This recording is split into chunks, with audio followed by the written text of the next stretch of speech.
सो हम लोगों ने अभी तक जो कॉलिगेटिव प्रॉपर्टी है,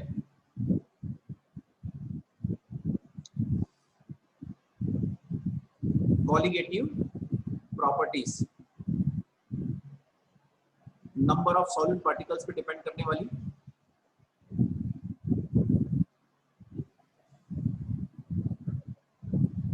ओके देखते हैं। तो पहला हमने देखा था वीपी, ELVP, इलेवेशन, सॉरी पहला अपन ने क्या देखा था, RLVP, relative loading in vapour pressure, ये अपन ने देख लिया था। दूसरा अपन ने देखा था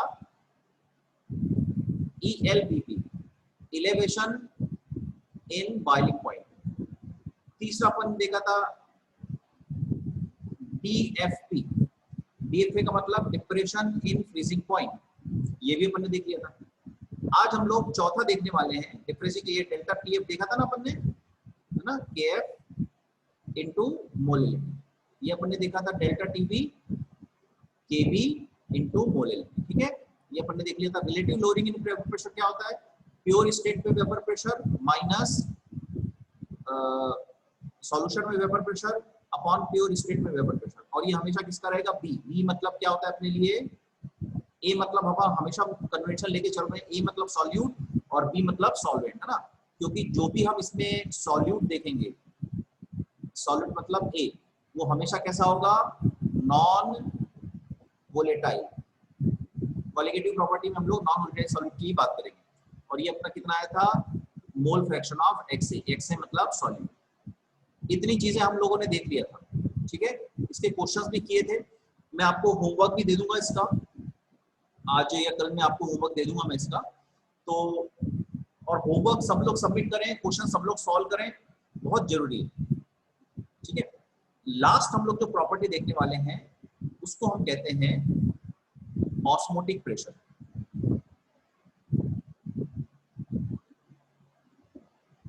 तो ये हमारी लास्ट कॉलिगेटिव प्रॉपर्टी है। इसके बाद केवल एक टॉपिक बचेगा, वो है वांट ऑफ फैक्टर, और हमारा ये चैप्टर फिर खत्म हो जाएगा, ठीक है।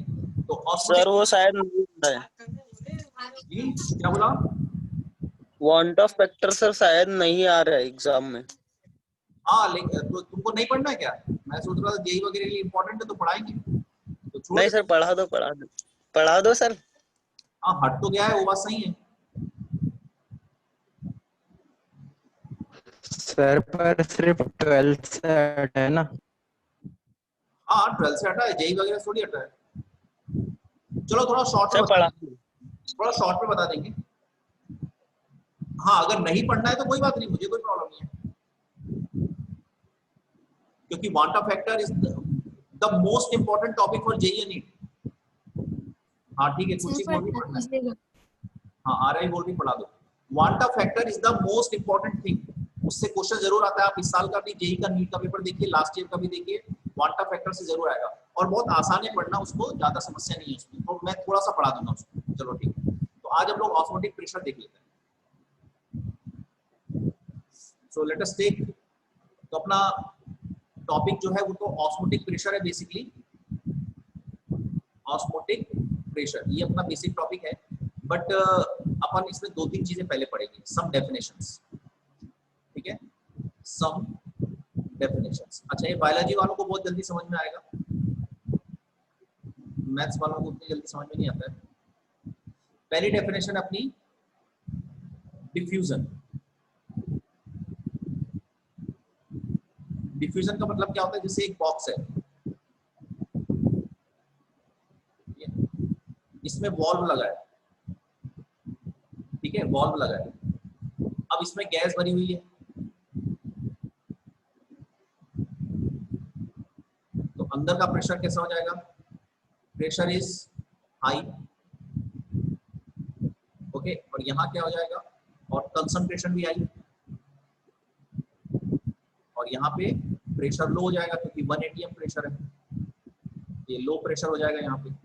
अब अपन ने क्या किया, अपने इस वॉल्व को खोल लिया, वॉल्व खोलेंगे तो क्या होगा, जो गैसेस है बहुत फास्टली रैपिडली इधर जाने लगेगी, ऐसे बाहर निकलने लगेगी। तो क्या हुआ, हाई कंसंट्रेशन से गैस किस तरफ जाने लगी, लो कंसंट्रेशन की तरफ थ्रू अ होल। इसको कहते हैं डिफ्यूजन। ठीक है, तो जब भी कोई सब्सटेंस हाई कंसंट्रेशन से लो कंसंट्रेशन की ओर जाता है, कोई भी सब्सटेंस हो सकता है, गैस, ये जनरल बात हो रही है, उसको अपन डिफ्यूजन कहते हैं। डिफ्यूजन का सबसे अच्छा एग्जांपल क्या है, डिफ्यूजन का सबसे अच्छा एग्जांपल आपने देखा होगा कि मुरझाया हुआ फूल होता है इस तरह से, ठीक है, सर इसको अपन पानी में रख देते हैं, इसको अपन पानी में रख देते हैं तो ये बिल्कुल खिल जाता है। देखा है, ये इसका सबसे अच्छा एग्जांपल है। इसमें क्या होता है कि अंदर जो है वो वाटर का कंसंट्रेशन लेस है, यहां पानी पानी, तो यहां वाटर ज्यादा है, इसके अंदर भी फ्लूइड है ना, पर उस फ्लूइड में प्योर वाटर थोड़ी है, तो वाटर का कंसंट्रेशन कम है वहां पे, और यहाँ पे वाटर का कंसंट्रेशन बाहर ज्यादा है। तो जब हम यहाँ रखेंगे तो वाटर क्या होता है, इसके जो सरफेस होती है उसमें छोटे छोटे पोर्स होते हैं, तो ये वाटर हाई कंसंट्रेशन से अंदर की तरफ जाने लगता है, उससे वो खिल जाता है। एक और एग्जांपल है कि नमक के पानी में आप उसको रख देते हो, किसको रखते हो, आम की क्या करते हैं, गुठलियों, वो बोड़ियों को रख देते हो जो है अचार बनाते समय। तो क्या होता है, अगर यहाँ पे सॉल्ट वाटर आपने रख दिया, ठीक है, और यहाँ पे आपने आम का टुकड़ा रखा हुआ है, तो सॉल्ट वाटर का कंसंट्रेशन क्या लेना पड़ता है, हाई। तो यहाँ पर वाटर कम हो जाता है, भाई कंसंट्रेशन हाई है, मतलब किससे हाई रखना पड़ता है, इसके अंदर वाले लिक्विड से। तो यहाँ पे सॉल्ट अगर कंसंट्रेशन हाई है मतलब सॉल्वेंट लेस है, वाटर लेस हो जाएगा, और इसके तुलना में यहाँ कंसंट्रेशन ज्यादा है, तो वाटर यहाँ से निकल के यहाँ जाएगा, तो ये सिकुड़ जाएगा, ऐसा सिकुड़ जाता है। ये दोनों एग्जांपल समझ में आ गए क्या,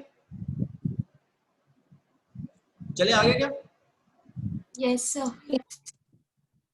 चलिए, तो हमने पढ़ लिया डिफ्यूजन। सेकंड हम पढ़ते हैं सेमी परमिएबल मेम्ब्रेन। ये भी बायोलॉजी वालों ने पढ़ा होगा, एसपीएम कहते हैं इसको। एसपीएम में क्या होता है, इस तरह की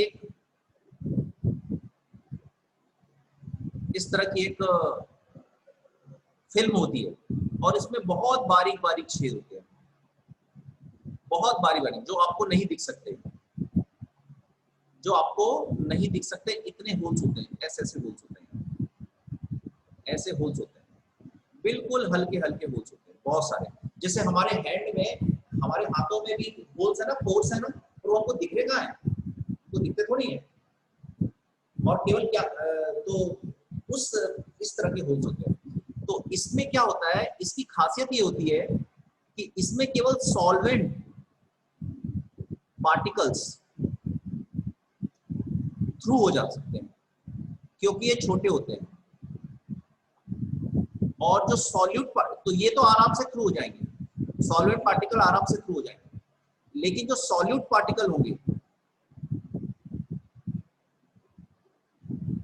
वो बिगर साइज के होते हैं, और बिगर साइज के होने के कारण ये थ्रू नहीं हो पाएंगे, तो ये नहीं हो पाएंगे, इससे पास नहीं हो पाएंगे, इसलिए इसको सेमी परमिएबल कह रहे हैं। अगर सब कुछ हो जाता पास तो परमिएबल कह लेते। तो ऐसी कोई भी फिल्म जिससे केवल सॉल्वेंट पार्टिकल पास हो पाए, बड़े पार्टिकल, सॉल्वेंट पार्टिकल पास ना हो पाए, उसको अपन सेमी परमिएबल मेम्ब्रेन कहते हैं। सेमी परमिएबल मेम्ब्रेन लेबोरेटरी में भी बनाई जा सकती है, या जो एनिमल्स होते हैं उनके गाल ब्लैडर, अब ये बायोलॉजी वाले इसको आई थिंक ज्यादा समझ पाएंगे, मैथ्स वाले इसको बस याद कर लो कि जो एनिमल्स के गाल ब्लैडर होते हैं वो सेमी परमिएबल मेम्ब्रेन, जैसे हमारा ये कुछ सेमी, हालांकि पूरी तरह से सेमी परमिएबल नहीं है हमारी स्किन, क्यों, क्योंकि इससे तो सॉल्ट वाटर भी बाहर निकल जाता है ना, पसीना निकलता है तो नमक, उसमें नमक होता है, ये पूरी तरह से सेमी परमेबल नहीं है, लेकिन जो गाल ब्लैडर होता है एनिमल्स का, स्पेशली पिग का, उसको हम लोग यूज कर सकते हैं सेमी परमेबल मेम्ब्रेन की तरफ। ठीक है, तो आई थिंक सेलोफोन एक है, सेलोफोन भी यूज होता है,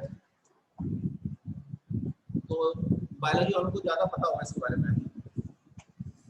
ओके, तो ये बेसिक बेसिक अपने को मोटी मोटी चीजें समझ में आनी चाहिए। डिफ्यूजन मतलब जल्दी बताओ, डिफ्यूजन मतलब हाई कंसंट्रेशन से किसी भी सब्सटेंस का लो कंसंट्रेशन की ओर जाना। सेमी परमेबल मेम्ब्रेन मतलब जिससे केवल छोटे सॉलिड पार्टिकल ही पास हो पाए, बड़े पार्टिकल सॉलिड पार्टिकल पास ना हो पाए। और इसके बाद हम लोग पढ़ते हैं, चलते हैं नेक्स्ट पर, जो है हमारा असली चीज, वो है ऑस्मोटिक प्रेशर, ऑस्मोसिस। पहले हम पढ़ेंगे ऑस्मोसिस।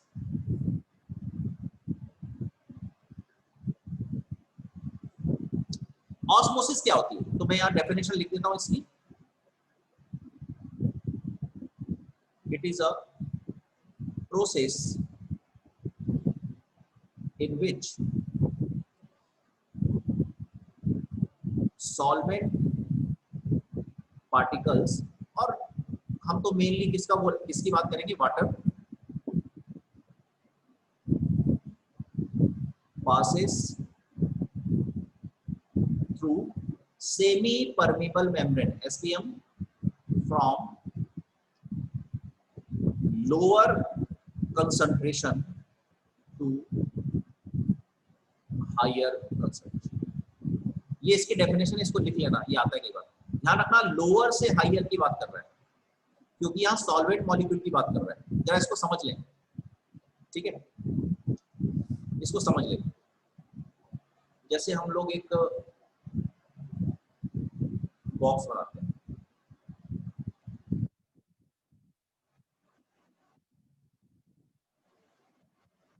ठीक है,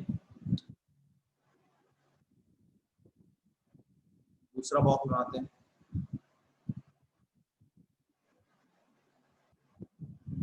इनके बीच एक इस तरह से ट्यूब बना लेते हैं, ठीक है। इसमें यहाँ पे लगी हुई है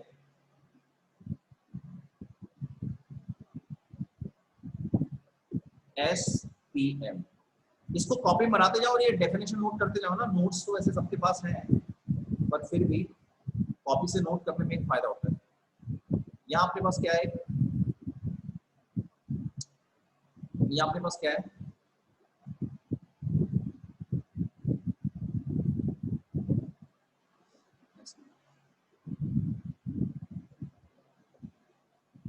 ठीक है, ये अपने पास क्या है, ये पिस्टन है, ये है फ्रिक्शनलेस मूवेबल पिस्टन, दोनों है ना, दोनों वैसे ही। अब यहाँ पर अपन ने रखा है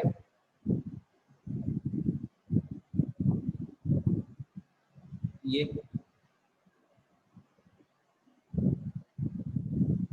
और यहाँ पर अपन ने वही सॉल्वेंट मॉलिक्यूल्स यहाँ भी रखा है ना, सॉल्वेंट मॉलिक्यूल्स। पर आप देख रहे हो, आप देख के समझ में आ रहा है, ये जो ग्रीन वाले हैं ये सॉल्वेंट है,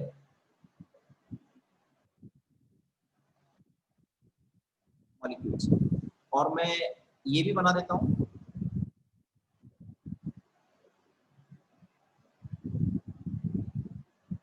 ये यहाँ पे जो है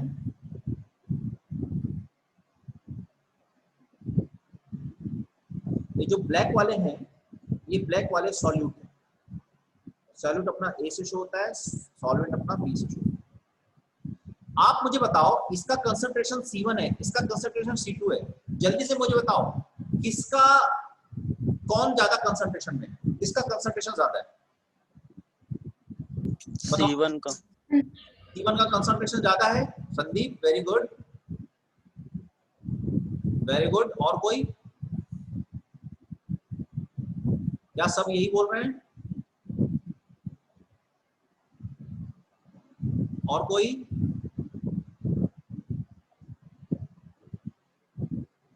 और कोई? संदीप तो बोल रहा है C1 का ज्यादा है। और कोई जल्दी बताओ। अरे आदित्य सो के उठ गए क्या? बताओ ना जरा।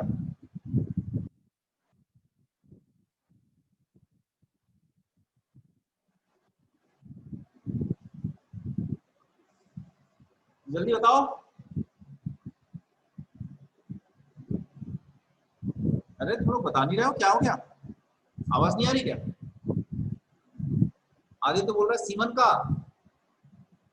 वाह वाह वाह, नींद अभी पूरी खुली नहीं है आदित्य।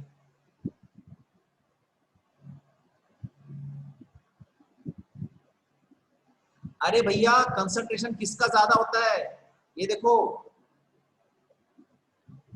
अरे नहीं नहीं, मैं तो कंसंट्रेशन पूछ रहा हूं ना। मैं सॉल्वेंट का कंसंट्रेशन नहीं पूछ रहा हूं, मैं कंसंट्रेशन ऑफ द सॉल्यूशन पूछ रहा हूं। जैसे यहाँ पे भाई ऐसा नहीं बोलेंगे क्या? Concentration of C1 is less than C2। Solution का कंसंट्रेशन पूछ रहे हैं ना भैया। मैंने अभी बोला क्या कि कंसंट्रेशन ऑफ सॉल्वेंट कहाँ ज्यादा है? ऐसा बोला क्या? मैंने ये बोला किसका कंसंट्रेशन ज्यादा है, C1 का कि C2 का? अपने पास दो सॉल्यूशन है तो दोनों में कंसंट्रेशन किसका ज्यादा है ये कैसे बताएंगे? मैं सॉल्वेंट की तो बात ही नहीं कर रहा हूं अभी। क्या ये वाली बात समझ में आई क्या? C2 का ज्यादा है। अरे देखो ना भाई, C2 में नंबर ऑफ सॉलिड पार्टिकल देखो ना, नंबर ऑफ सॉलिड पार्टिकल इसके कंपेयर में ज्यादा है कि नहीं है? तो जहां सॉल्यूट ज्यादा अमाउंट में होता है उसको ज्यादा कंसंट्रेशन कहते हैं। मैं सॉल्वेंट का नहीं पूछ रहा हूं अभी। ये वाली बात समझ में आ गई क्या सबको?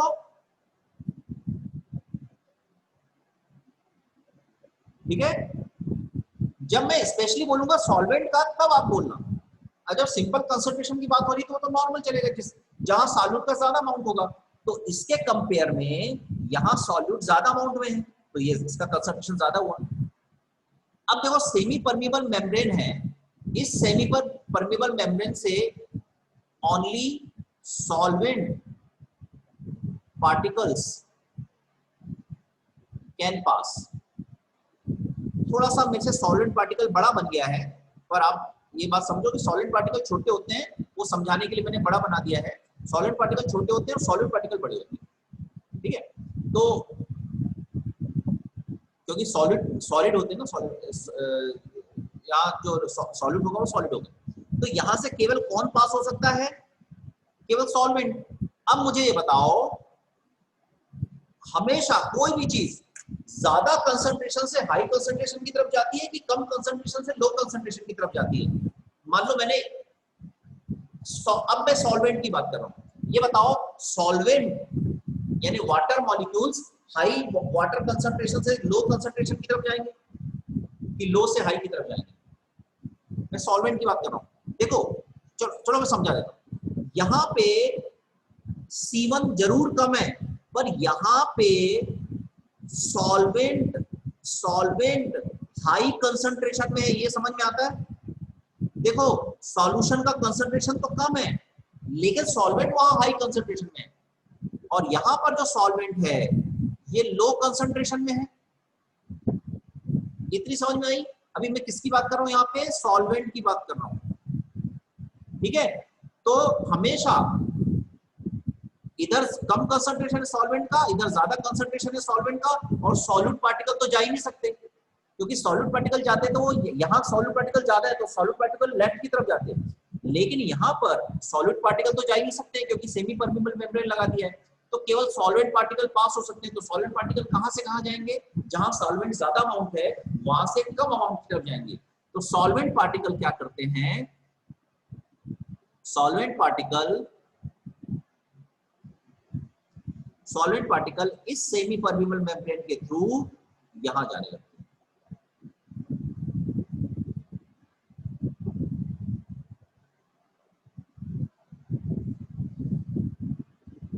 ओके, ये क्या हो जाता है इस तरह से।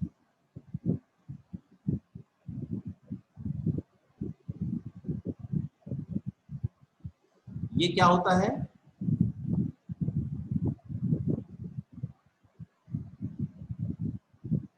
मूवमेंट ऑफ, बायोलॉजी वालों को तो मेरे को लगता है ये पता होगा, सॉल्वेंट।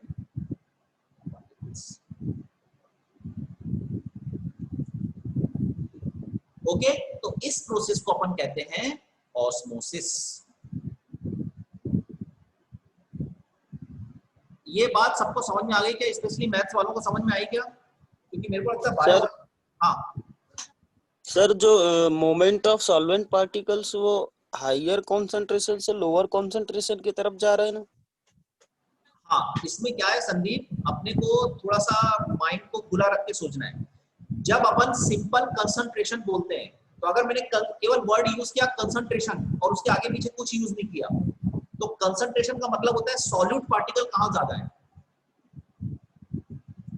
ठीक है, तो अगर मैं केवल कंसंट्रेशन की बात करूं कि सॉल्यूट पार्टिकल कहां ज्यादा है, तो आप बोलोगे सॉल्यूट पार्टिकल C1 में कम है, C2 में ज्यादा है, मतलब C2 is more concentrated solution than C1। ये वाली बात समझ में आ गई? Yes sir. ओके, अब मैं बोल रहा हूं सॉल्वेंट पार्टिकल का कंसंट्रेशन कहां ज्यादा है, तो जिस सॉल्यूशन का कंसंट्रेशन कम होगा उसका सॉल्वेंट का कंसंट्रेशन ज्यादा होगा कि नहीं होगा? Yes sir.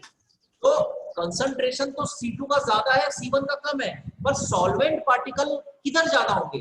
जिधर कंसंट्रेशन कम होगा। तो concentration of solvent particle C1 में ज्यादा है, लेकिन कंसंट्रेशन ऑफ C1 कम। दोनों में फर्क है ना, क्योंकि कंसंट्रेशन हम टर्म जो यूज करते हैं वो नंबर ऑफ सॉल्यूट पार्टिकल्स के बेसिस पे यूज करते हैं। क्या मेरी बात समझ में आई? तो जब हम कहते हैं कंसंट्रेशन, तो आपको सीधे सॉल्यूट पार्टिकल पे पहुंच जाना है कि सॉल्यूट पार्टिकल कहां ज्यादा है, C2 में ज्यादा है, इसका मतलब है कंपेयर टू C1, तो इसका मतलब है C2 का कंसंट्रेशन ज्यादा है। लेकिन मैं बोलूं सॉल्वेंट पार्टिकल का कंसंट्रेशन बताओ, तो ऑब्वियसली C1 में होगा। जो डाइल्यूट सॉल्यूशन होगा उसमें पानी ज्यादा होगा, और जो कंसंट्रेटेड सॉल्यूशन होगा उसमें पानी कम होगा। तो मैं पूछूं कि डाइल्यूट वाला कौन सा सॉल्यूशन जो है कंसंट्रेटेड है, तो आप बोलोगे डाइल्यूट सॉल्यूशन का कंसंट्रेशन कम है, और जो कंसंट्रेटेड सॉल्यूशन उसका कंसंट्रेशन ज्यादा है। मैं बोलूं पानी किसमें ज्यादा है, तो आप बोलेंगे डाइल्यूट में पानी ज्यादा होगा, कंसंट्रेटेड में पानी कम होगा, ऐसे ही बोलोगे ना। आगे बात समझ में संदीप? सर लेकिन ऑस्मोसिस में लोअर कंसंट्रेशन से हायर कंसंट्रेशन में जाते हैं। हाँ, तो वही तो हो रहा है। जब आप केवल सर वही तो हो रहा है, लोअर कंसंट्रेशन से हायर कंसंट्रेशन में जा रहा है। बट अगर सॉल्वेंट के पॉइंट ऑफ व्यू से बोलूं तो सॉल्वेंट तो नॉर्मल हायर से लोअर ही जा रहा है। हाँ सर, वही तो कंफ्यूज हो गया। समझ में आ गया ना? हाँ हाँ समझ में आ रही? अपन जो बात यस हाँ, अपन जो बात करते हैं कि लोअर कंसंट्रेशन से हायर कंसंट्रेशन में वो सॉल्यूशन की बेसिस पे बात कर रहे हैं। पर अगर हम केवल सॉल्वेंट पॉइंट ऑफ व्यू से देखें तो सॉल्वेंट तो हाई कंसंट्रेशन से लो कंसंट्रेशन की तरफ ही जा रहा है। मतलब देखा जाए तो डिफ्यूजन का ही एक पार्ट है, क्योंकि डिफ्यूजन में अपन ने ये बोला था कोई भी सब्सटेंस अपने हाई से लो की तरफ जाता है, हाई कंसंट्रेशन से लो कंसंट्रेशन की तरफ जाता है, तो उसको डिफ्यूजन कहते हैं। तो यहाँ भी बेसिकली हो तो डिफ्यूजन ही रहा है।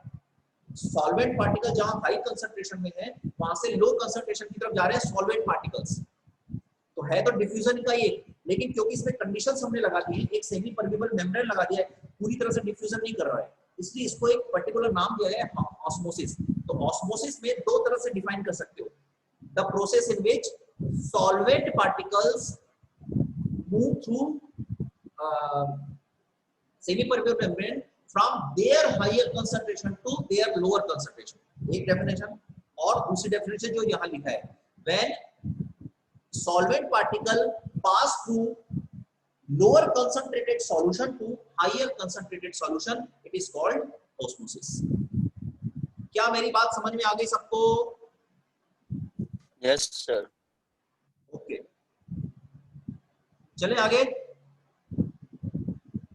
अब देखो यहाँ पर, अब यहाँ पर देखो, अब यहाँ पर देखो जरा ध्यान से, अब जरा ध्यान से देखो यहाँ पे क्या हो रहा है। अब थोड़ा सा मुझे बताना, लेफ्ट साइड से सॉलिड मॉलिक्यूल निकल के किधर जाने लगेंगे? राइट साइड में, ठीक है। अगर मुझे इस सॉलिड मॉलिक्यूल को जाने से रोकना है तो क्या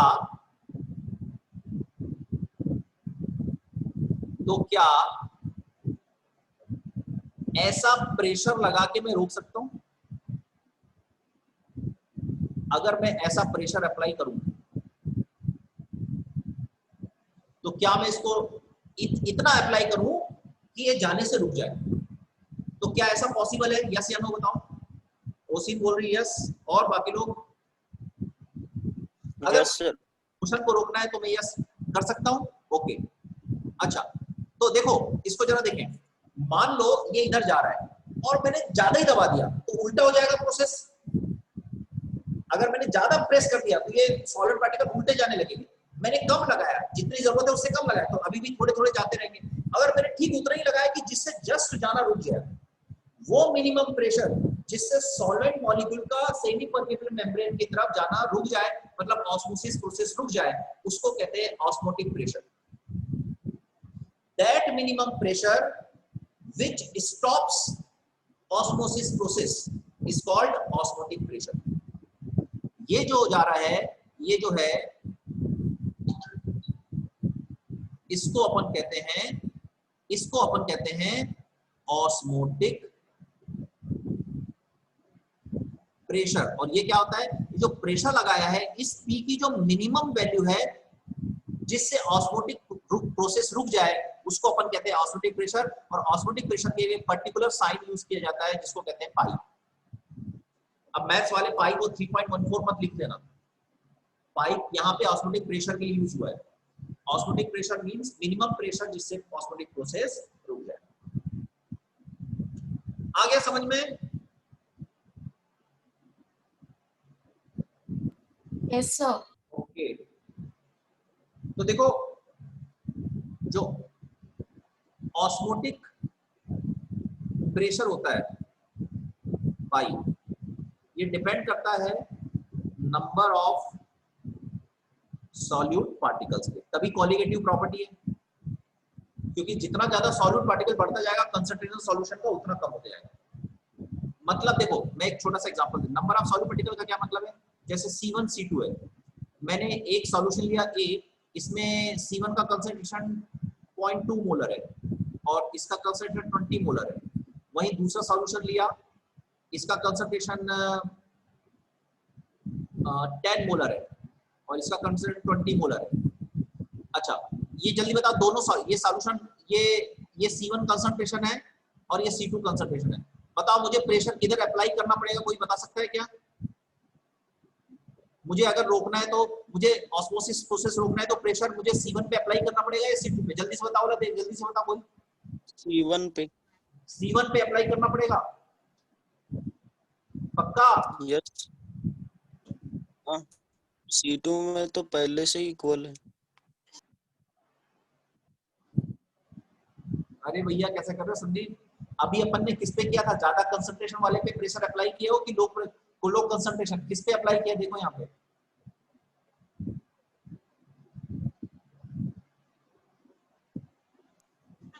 ज्यादा कंसंट्रेशन वाले पे। ज्यादा कंसंट्रेशन में अप्लाई करोगे ना, क्योंकि ज्यादा कंसंट्रेशन का मतलब है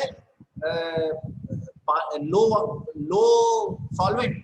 तो इसको ऐसे ही ध्यान रखो, ज्यादा कंसंट्रेशन वाले पे आपको ऑस्मोटिक प्रेशर अप्लाई करना पड़ेगा, ठीक है? अच्छा, अब अगर मैं आपसे पूछूं कि अगर केस ए में ऑस्मोटिक प्रेशर ए है और केस बी में ऑस्मोटिक प्रेशर बी है, तो किस केस में ऑस्मोटिक प्रेशर ज्यादा होगा? ए में ज्यादा होगा या बी में? इसमें ज्यादा लगेगा ऑस्मोटिक प्रेशर या इस वाले में ज्यादा ऑस्मोटिक प्रेशर लगेगा? बता सकते हो? बी में, पाई बी में। पाई बी। आदित्य तुम थोड़ा क्या नाम है, थोड़ा लिख के बताया करो ना संदीप। मेरी फोटो मेरे को बहुत प्यारी है, वो छुप जाती है।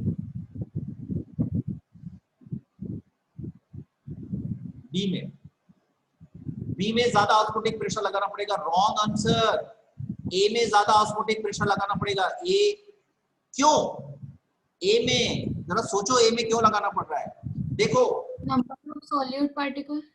नहीं, देखो ऑस्मोटिक प्रेशर किस बात पे डिपेंड कर रहा है? सॉल्यूट पार्टिकल पे। तो बी में देखो, बी इधर C2 का कंसंट्रेशन 20 है, इधर कंसंट्रेशन को हाइट से मान लो, तो C2 का ए में, ए सॉल्यूशन में C2 का कंसंट्रेशन इतना है और C1 का कंसंट्रेशन देखो कितना है, इतना। तो बहुत ज्यादा गैप है, तो बहुत तेजी के साथ सॉलिड पार्टिकल फ्लो करेंगे, तो उसको रोकने के लिए थोड़ा हमको कम ज्यादा प्रेशर लगाना पड़ेगा। जबकि C1 और C2 में अंतर कम है, तो इसमें कंसंट्रेशन का अंतर कम होने के कारण थोड़ा स्लो जाएंगे। बात आ रही है समझ में? जिधर कंसंट्रेशन का अंतर ज्यादा होगा वहां सॉलिड पार्टिकल बहुत तेजी से जाएंगे, बहुत तेजी से जाने के कारण उसको रोकने के लिए हमको ज्यादा प्रेशर लगाना पड़ेगा। और जहां कंसंट्रेशन का डिफरेंस कम होगा वहां सॉलिड पार्टिकल थोड़े धीरे धीरे जाएंगे, तो वहां हमको कम ऑस्मोटिक प्रेशर लगाना पड़ेगा। समझ में आई बात क्या संदीप? Yes sir. आ गई समझ में अच्छी से बात? हाँ। तो जिधर कंसंट्रेशन का डिफरेंस जितना ज्यादा होगा ऑस्मोटिक प्रेशर उतना ज्यादा होगा, ठीक है? ओके,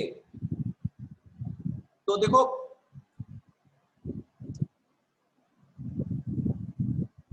ठीक है, चलो तो फॉर्मूला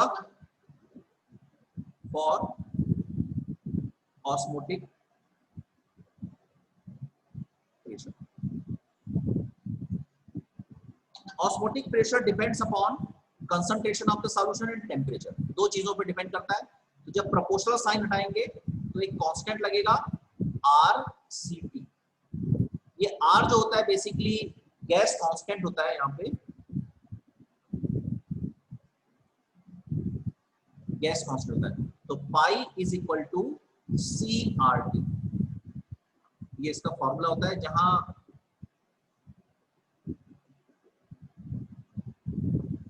जहां पे C जो है number of mole upon volume, that is molarity है बेसिकली। C जो है वो मोलरिटी है, इसको अच्छे से लिख लेना ध्यान से। R जो है वो गैस कांस्टेंट, इसकी वैल्यू होती है 0.082 ये ATM लीटर पर मोल में होती है, पर केल्विन, है ना। एक 8.31 भी होती है, वो जूल मीटर पर मोल पर केल्विन। ये वाली हम लोग ज्यादा यूज नहीं करते हैं, इसको ध्यान रखेंगे। मैं जो है अच्छा ATM ये केमिस्ट्री में ये वाली यूज करते हैं, फिजिक्स में ये वाली यूज करते हैं, केमिस्ट्री में यही वाला यूज करते हैं ज्यादातर। अच्छा ATM की जगह बार भी हो सकता है, और बार। So this is the formula for osmotic pressure. आज का लेक्चर अपन यहीं पर खत्म करते हैं। समझ में आ गया? 1 मिनट होने वाले हैं। जो नहीं देखा है वो रिकॉर्डिंग देख लेगा, मैं रिकॉर्डिंग ऑलरेडी डाल। हाँ बोलो जल्दी।